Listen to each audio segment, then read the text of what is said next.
Oi, gente, tudo bem com vocês? Hoje a gente vai ter mais uma aula de língua portuguesa e a gente vai falar sobre sílabas átonas. Você já ouviu falar de sílabas átonas? Você com certeza já ouviu falar de sílaba tônica, né? Mas e as sílabas átonas, elas são o quê?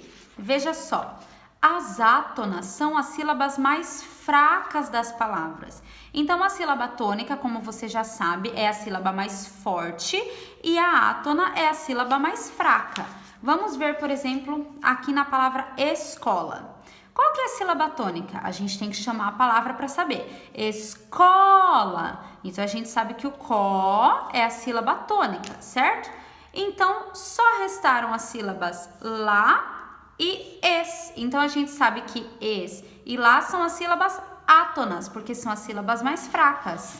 Vamos ver outro exemplo, numa dissílaba agora. Escola é trissílaba, né? Mesa é dissílaba. Qual a sílaba mais forte, a tônica? Mesa. Me é a mais forte, a tônica. Então, za só pode ser a mais fraca, a átona.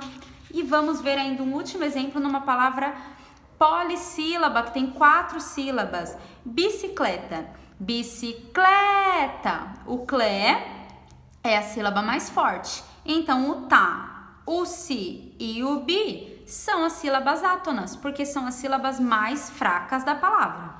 Agora, e se a gente tiver uma monossílaba? Como que eu vou saber se a monossílaba é átona ou se a monossílaba é tônica? É muito simples. Veja só, as monossílabas tônicas, elas possuem um significado. Então, elas têm um significado, a monossílaba, a palavra. Por exemplo, a monossílaba céu tem um significado, que é o céu. Mês é o mês os meses do ano, tem um significado. Pé são os nossos pés. Mar é o mar da praia. Trem é o trem, meio de transporte. Então, essas são monossílabas tônicas, porque elas têm um significado. E já as monossílabas átonas, elas não possuem significado, então elas não têm um significado específico. Que são, por exemplo, aquelas palavrinhas assim, ó. Deixa eu conseguir virar aqui que eu te mostro.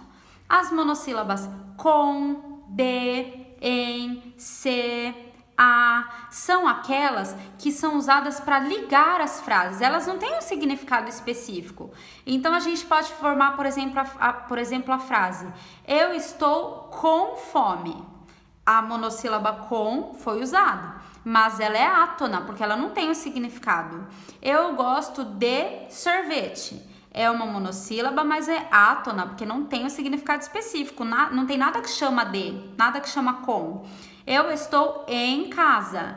O em foi usado na frase, mas ele não tem um significado específico. Enfim, tem o sei e o a aqui. A minha amiga é legal. Usei o a na frase. Conseguiu entender a diferença? Então, sempre que for uma palavra monossílaba com significado, por exemplo, céu, mês, pé, mãe, mão, que tem um significado por trás, é tônica. E quando não tem, é átona. E nas palavras maiores, você sabe que as átonas são as sílabas mais fracas, ok? Espero que você tenha conseguido entender. Treine agora, pense em algumas palavras, fica pensando aí, separa a palavra em sílaba e veja quais são as tônicas e quais são as átonas, tá bom? Faça suas atividades propostas e bons estudos!